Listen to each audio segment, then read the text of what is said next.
Ugh, how to train a difficult employee. By the end of this video, you're gonna have a strategy to set up to where the right employees want to stay and the wrong ones, eventually, they want to self-eject. Hop off the train and take off.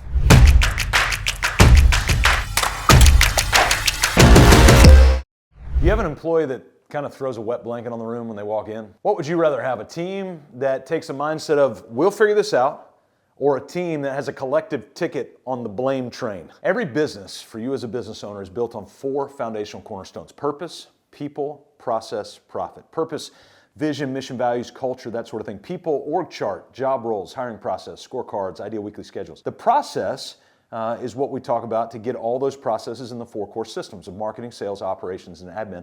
And then profit, of course, has to do with your cash balances and pro formas and budgets and those sorts of things. Too often for business owners, we try to lean into difficult employees with either a couple of things. One is just apathy. I'm guilty of that sometimes, and I sort of embrace passivity and just cross my fingers and hope it'll go away. Well, there's a different leadership principle for that. It's the idea of moving towards a situation. Even if you might be wrong in how you deal with it, you never want to be wrong or guilty of not moving towards a situation, because at least it's going to bring something to light, even if it kind of blows something up in the moment. But I found from experience, and again, it's something I'm still working on, is trying to reject passivity in that thing. And also many times when we see a difficult employee, we just describe them as a difficult employee, but we don't really know why they're difficult other than they're just being a jerk. We say general things like that. So one of the elements that I want to encourage you to do, and I really do want you to work on this. In fact, it'd be good to get a scratch sheet of paper and a pen out and just take it out and start to write down on a sheet of paper, okay, if I had 1, 2, 3, 4, or 5 things that I really wanted to run through a filter when I was making a decision or when I was looking at another person, what would those things be?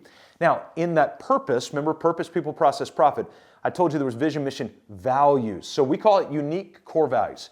Now, some of you are like, oh, I have those: integrity, respect, excellence, and responsibility. Great job. Those were Enron's core values in 2001, just before they stole everybody's money. So I'm talking about things that you'll actually use in our business. Some of our core values: 4 R's, 85-15, work explains faith. It's one of our core values. Feedback, ...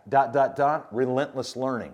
And so those maybe don't mean anything to you. Why? Because they're unique to us. They mean something to us. We actually have them defined. And so when I'm looking at another team member, or I'm looking at a client opportunity, or we're looking at a new opportunity around something, I want to filter them through 85-15. What does that mean? That means we want to have 85% of the work complete. You bring the uniqueness of your 15 to the rest, right? So that's just an example of how we leverage some of those values to make decisions. Well, when you look out to a team member, and they're being a difficult or challenging team member, we can't just speak in generalities. They're a jerk, they're mean, they talk too much.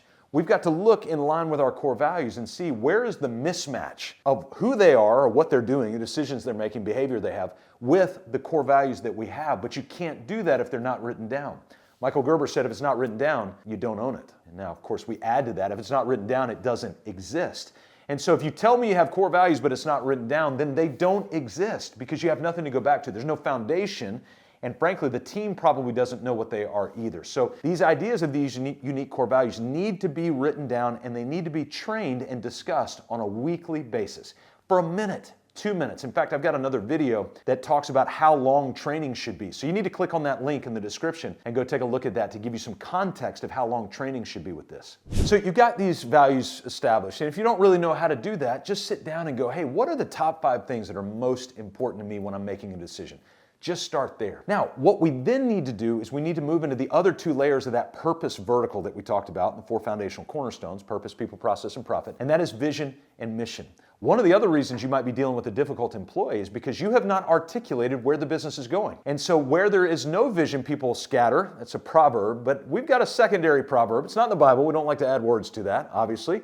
But here's what we think as well. It's not only where there is no vision, people scatter, but where there are multiple visions, people scatter. And where there is no documented vision, there are multiple visions. I have my vision, you have your vision, she has hers, and he has his. And so now we're going in different spots, and a lot of times that's what leads to difficult employees, is we are not headed in the same direction because we've not articulated that. And you as the owner are directly responsible for being able to articulate not only what's the detailed snapshot of the future of where we're going, but also Why are we going there? So I could tell you this. I could say, hey, we want to go to Portland, Oregon. That's not super detailed. I actually used to live in Portland way back in the day. And so what I could tell you is instead of that little nugget, we want to go to Portland, still a little ambiguous. I don't know that I'm super motivated. I want to go to a city that's on the border of a beautiful river, and that river flows into the Pacific Ocean. This city is surrounded by beauty and roses, and it's got mountains off to the east, and it's got gorges off to the east that you can go windsurf. I'm giving you detail, right? Detail of where you're going. Now you get to decide if you want to go there. Because if I were to ask you this question, hey, you want to hop in the car? What's your question and response? Where are we going? That's a natural question every single person has. But if you're unwilling to articulate in detail where we're going, then of course they're going to be difficult employees because they're going in a different direction. So one of the ways that we identify difficult employees is, are they immature? But immaturity does not mean clarity. So we've got to have clarity, and once we have clarity, then we can decide, A, they just don't want to go with you, or is it a level of immaturity into what we're dealing with? So we used our vision, mission, and values to help identify why is this employee difficult for us, but now we need to move into the nuts and bolts. So I want you to make a commitment to document your training with a couple of mindsets and one tool. The first mindset is what we call the systems mindset. Whatever the next thing is you're about to do, let's capture it. Let's record it like it's the last time you'll ever do it. Take this video, for instance. I'm telling you this information right now. Well, because I'm telling it in a recording setting, now multiple people can draw value from it instead of just one person that I'm talking to. There's value. That's the systems mindset, is that multiple people draw value from one time that you capture the process. We also need you operating via the RPMs of great leadership: repetition, predictability, and meaning.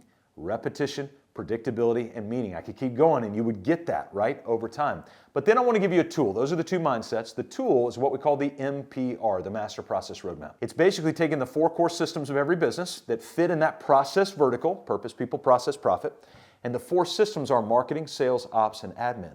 And writing out every process that it takes to run that particular vertical system. Once we have that, and we commit ourselves to capture each one of those processes through the systems mindset, and we train on it with repetition, predictability, and meaning, now we've got that captured. And so we're putting that training into the employee.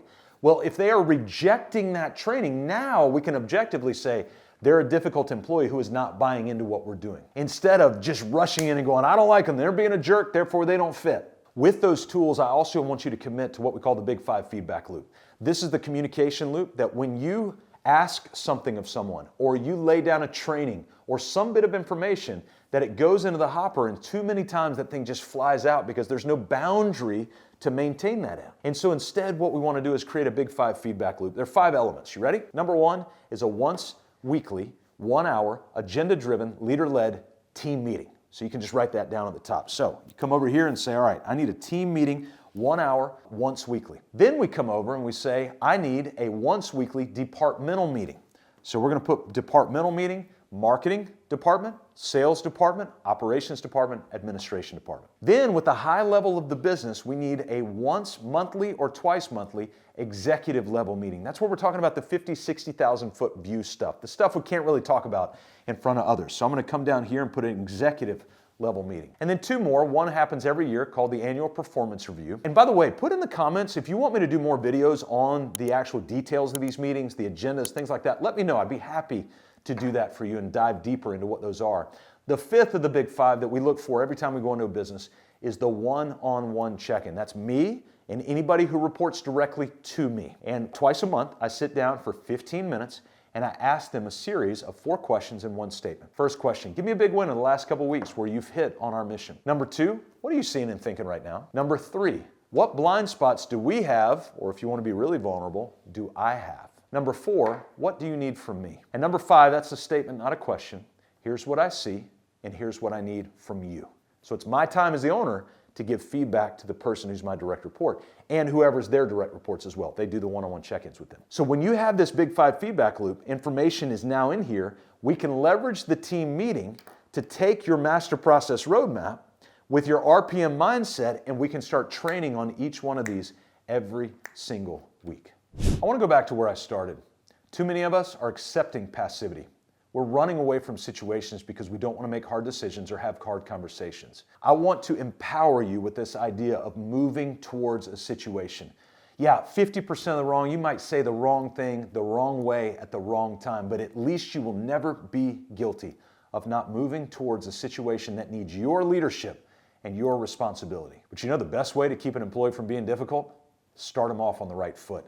Let's get them at the pre-hire and the new training. So I want you to click on the link below and I want you to go through my entire training on how to develop and train a new employee. My name's Scott Beebe. I'm so delighted to be here with you. We work with business owners between 3 and 100 employees to build their purpose, people, process, and profit. Why? So you can be liberated from chaos to make time for what matters most.